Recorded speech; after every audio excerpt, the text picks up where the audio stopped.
পূর্ব মেদিনীপুরের পটাশপুর একটি ছোট্ট গ্রাম, আর সেই গ্রামেই আজ উত্তেজনার পারদ চরমে। কসবা পটাশপুর এলাকার একটি মাজারকে কেন্দ্র করে বছরের পর বছর ধরে জমে উঠেছে দ্বন্দ্ব। একদিকে ফয়জুর রহমানের গোষ্ঠী, অন্যদিকে তাজিয়া ঔরস কমিটির নেতৃত্বে শেখ মুন্না। স্থানীয়রা জানাচ্ছেন, দীর্ঘদিন ধরে এই মাজার ঘিরেই মতানৈক্য, এমনকি কয়েক বছর আগে মামলা করে কলকাতা হাইকোর্টে, আর সেই মামলার রায় যায় ফয়জুর রহমানের পক্ষে। কিন্তু অভিযোগ, তাজিয়া ঔরস কমিটির দাবি, আমরাই গত 4 বছর ধরে এখানে ঔরস আয়োজন করে আসছি, আজ হঠাৎ করে কয়েকজন ইচ্ছে করে এলাকায় গন্ডগোল বাঁধাচ্ছে। অন্যদিকে ফয়জুর রহমানের কণ্ঠে আস্থা, আইনের প্রতি আমার বিশ্বাস আছে, আদালতের রায় আমাদের পক্ষে।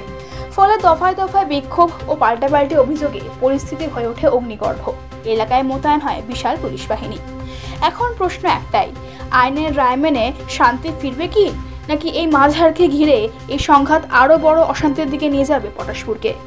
থানা থেকে আমাকে একজন অফিসার ফোন করেন, বলেন যে বাবু তোমাদের মাঝার নিয়ে একটা অর্ডার এসছে, ওই অর্ডার বেসিসে একটু কথা বলার আছে, একটু এসে কথা বলবে। থানাতে আমরা আসি, একজন কাঁচি থেকে একজন অফিসার আসেন সিভিল কোর্ট থেকে, উনি কী পদে আছে আমাদের জানা নেই। তো ওনাদের সঙ্গে মাজার শরীফের কাছে যাওয়া হয়। যাওয়ার পরে উনি একটা এই পেপারস, এটা কোর্টের পেপার কি পেপার আমরা জানি না, এই পেপারসটা বের করে এর মধ্যে লেখা আছে, লেখাগুলো পড়ে দিলেন। পড়ার পরে বললেন যে 1 ঘন্টার মধ্যে মাজারে যা মালপত্র আছে বের করে দিয়ে আপনারা মাজার, ইনি অর্ডার পেয়েছেন ফয়জুর রহমান, ওনাকে ছেড়ে দিন। আল্লাহ স্যার কী বেসিসে অর্ডারটা নিয়ে এসছেন, কী ব্যাপার, আমরা তো কিছু জানি না, কিছু অর্ডারে কিছু পাইও নি। তখন বলছে আমি তো জানি না, এই রাকিবা বিবি, ওর স্বামী হচ্ছে আব্দুল হাকিম মিয়া, ইনি ভার্সেস আর যতজন মেয়ে আছে ওনারা উনাকে জালিয়াতি করে কি দিয়েছে সইটই করে, ওগুলো তো আমাদের জানা নেই। এই আব্দুল হাকিম মিয়া যিনি আছেন, ইনি হচ্ছেন পীর সাহেবের ছোটো জমাই। উনি সবার সই করে দিয়ে বলছেন এবার উনাকে অধিকার, তো অধিকার উনি যে চাইছেন 17 ডিসমিল জায়গার উপরে, ওই জায়গাটা আদৌ 17 ডিসমিল কি, যিনি অধিকার চাইছেন উনার আছে, উনার 3 ডিসমিল আছে। তো প্রথমত বলা, পীর সাহেবের তো 6 জন মেয়ে আছে, উনার জায়গা উনার অধিকার, মেয়ের অধিকার, তো উনি কি করে পেলেন তাও আমরা কিছু জানি না, ডকুমেন্টস কিছু নেই। ও যিনি এসেছিলেন উনি দিতেও পারেননি।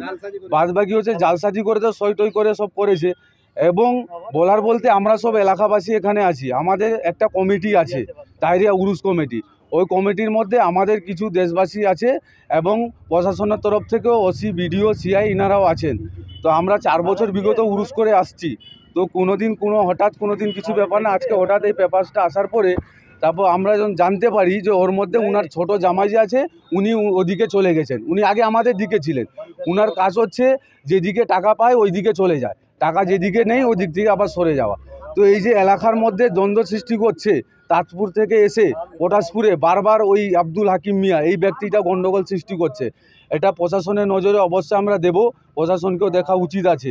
এবং হচ্ছে আমাদের একটাই কথা বলা, পীর সাহেবের উরুস মাজার শরীফ আছে, উনার মেয়েরা আছে, উনাদের অধিকার উনারা যেন পাক, আমরা এলাকাবাসী উনাদের দিকে আছি। কিন্তু কেউ যে জোর জবরদস্তি, মানে উনার পুত্রা ছিলেন আবু নাসার মিয়া, উনার ছেলে উনি, মানে অনেক পুত্র উনার ছেলে, অনেক ওর কোনো অধিকারই নেই, কিন্তু জোর জবরদস্তি এলাকাবাসীকে জ্বালিয়ে এবং এই পুলিশ প্রশাসন এইসব কোর্ট কাছারি এসব করে এলাকাকে পুরো অশান্তি সৃষ্টি করে রেখেছে। আমার নাম শেখ মুন্না, তাহিরিয়া উরুস কমিটির প্রেসিডেন্ট। যার পৈতৃক, এটা একটা পৈতৃক জায়গা, যার পৈতৃক জায়গা, যার মানে কি নিজের ব্যক্তিগত প্রতিষ্ঠানকে গোটা গায়াতে মধ্যমাতাল জোর জবরদস্তি করে ওরা মানে দখলদারি করার চেষ্টা করছে। ওটাকে কোর্টে কেস হয়েছিল, কোর্ট একটা ডিগ্রি দিয়েছেন ওনার পক্ষে,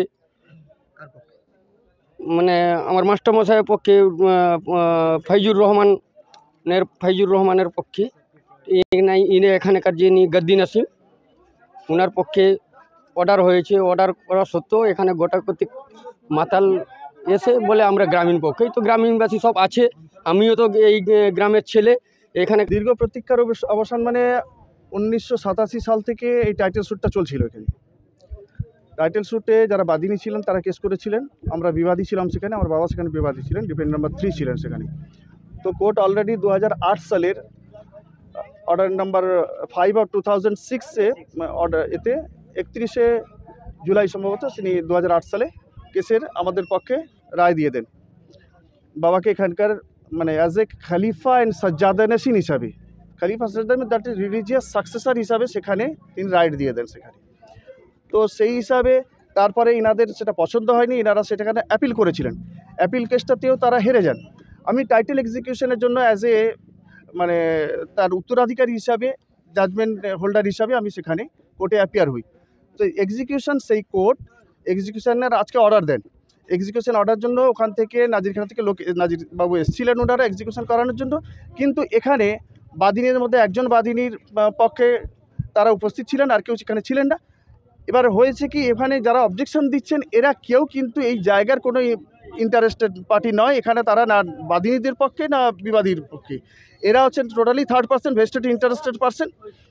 তো এদের না জানি নিজের কিছু স্বার্থসিদ্ধির জন্য এখানে এরা লেগে থাকেন। তো আজকে তাদের বাধা দেওয়ার কারণে আজকে এক্সিকিউশনের কাজটা সম্পন্ন করা গেল না। কোর্ট থেকে যারা এসেছিলেন তারা যথারীতি সই স্বাক্ষর করে সেটা ফিরে যাচ্ছেন আজকে। অবশেষে আজকে হচ্ছে, এবার নেক্সট প্রসিডিংস আবার হবে। তাদের বক্তব্য হচ্ছে যদি কিছু আপনাদেরকে থেকে থাকে তাহলে সেটাতে কোর্টে প্রডিউস করতে হবে। কোর্টে আপনারা বাদিনীরা কন্টেস্ট করেছেন, তো